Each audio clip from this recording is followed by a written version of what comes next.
Bismillahirrahmanirrahim. Segala puji hanya milik Allah, Tuhan semesta alam. Dialah yang menggenggam kehidupan dan kematian, yang maha kuasa atas segala sesuatu. Hari kiamat adalah janji yang pasti, di mana seluruh makhluk akan binasa. Tidak ada satupun yang akan selamat, kecuali yang dikehendaki olehnya. Kiamat bukan sekadar peristiwa kehancuran. Ia adalah babak akhir dunia dan awal kehidupan abadi. Segala yang kita kenal hari ini, langit, bumi, lautan, bintang-bintang, manusia dan jin semuanya akan luluh lantah. Tapi, tahukah kamu, ternyata ada makhluk-makhluk tertentu yang tidak akan hancur saat kiamat. Berikut ini adalah 7 makhluk ciptaan Allah yang akan tetap ada, yang tidak binasa meski seluruh alam semesta dimusnahkan. Pertama, Arsy adalah singgasana agung Allah. Arsy adalah makhluk paling agung dan paling besar yang pernah diciptakan oleh Allah.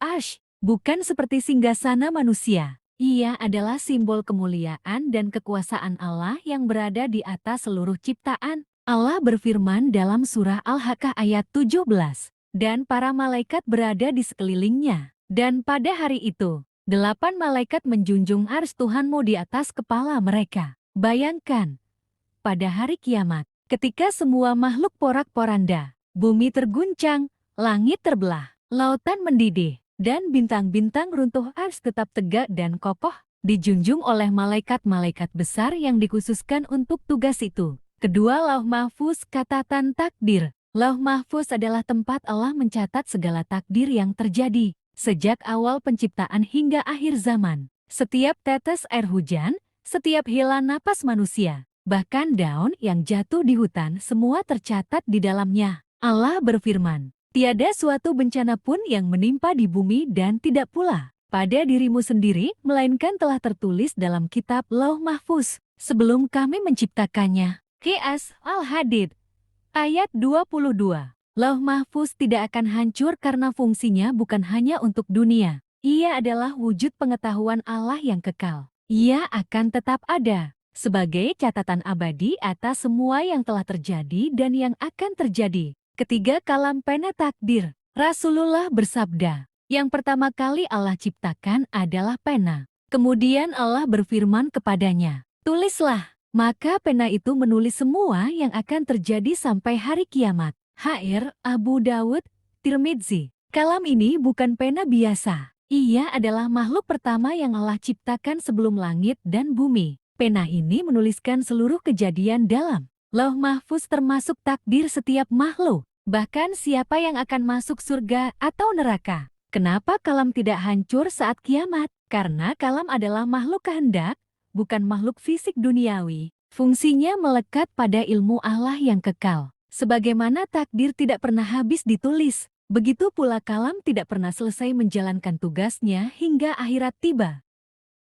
Keempat, surga dan neraka. Banyak orang berpikir bahwa surga dan neraka diciptakan nanti setelah kiamat. Tapi sesungguhnya, kedua tempat ini sudah ada sekarang. Sudah diciptakan dan sedang menunggu penghuninya. Rasulullah dalam Isra Miraj melihat surga dan neraka. Ini menunjukkan keduanya nyata, bukan sekadar konsep masa depan. Allah berfirman, bersegeralah kamu kepada ampunan dari Tuhanmu, dan kepada surga yang luasnya seluas langit dan bumi. Qiyas Al Imran ayat 133. Dan tentang neraka, sesungguhnya jahanam itu adalah tempat mengintai, menjadi tempat kembali bagi orang-orang yang melampaui batas.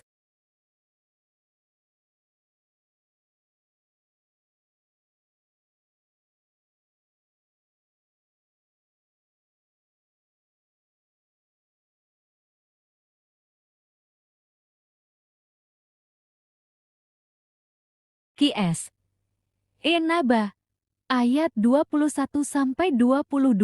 Kelima, ruh, jiwa manusia dan jin. Tubuh manusia akan hancur saat kiamat, tapi ruh tidak akan ikut musnah. Ruh adalah makhluk halus yang tidak terbuat dari materi seperti tubuh. Ia tidak akan binasa meskipun jasadnya hancur berkeping-keping. Allah berfirman, kemudian kamu benar-benar akan dibangkitkan pada hari kiamat. Qiyas Al-Mu'minun ayat 16. Dalam proses itu, ruh akan kembali ke jasad yang telah dibangkitkan. Ini menandakan bahwa ruh tidak mati. Ia hanya berpindah dari satu alam ke alam yang lain, dari dunia ke barzakh, lalu ke akhirat. Para ulama seperti Imam Al-Ghazali menegaskan bahwa ruh tetap ada, karena ia bagian dari perintah Allah yang tidak akan pernah musnah. Dan mereka bertanya kepadamu tentang ruh. Katakanlah, ruh itu termasuk urusan Tuhanku.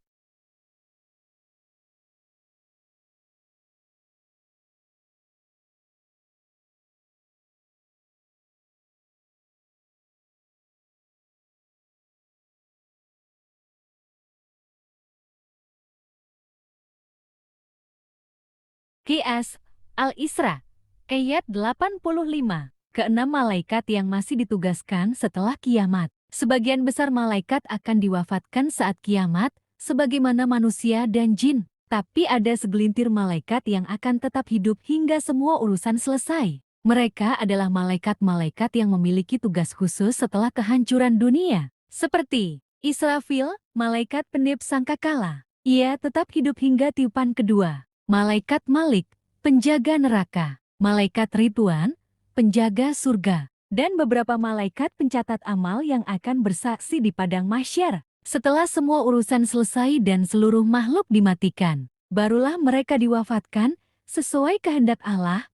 Bahkan disebut dalam hadits bahwa malaikat maut sendiri akan mencabut ruhnya sendiri atas perintah Allah. Ketujuh empat malaikat tertinggi, Jibril, Mikail, Israfil, Israel. Empat malaikat besar yang dikenal umat Islam adalah Jibril, penyampai wahyu; Mikail, pengatur rezeki dan hujan; Israfil, peniup sangkakala; Israel, pencabut nyawa. Mereka tidak langsung diwafatkan saat tiupan sangkakala pertama. Menurut sebagian riwayat, mereka termasuk makhluk terakhir yang dimatikan oleh Allah. Dalam hadits disebutkan bahwa setelah semua makhluk binasa, Allah berkata, "Kepunyaan siapakah kerajaan pada hari ini?" Lalu Allah sendiri menjawab, "Kepunyaan Allah, Tuhan yang Maha Esa lagi Maha mengalahkan." Qiyas Ghafir, ayat 16. Itu menunjukkan bahwa tidak ada satupun makhluk yang tersisa. Bahkan para malaikat agung itu pun akhirnya mati. Hanya Allah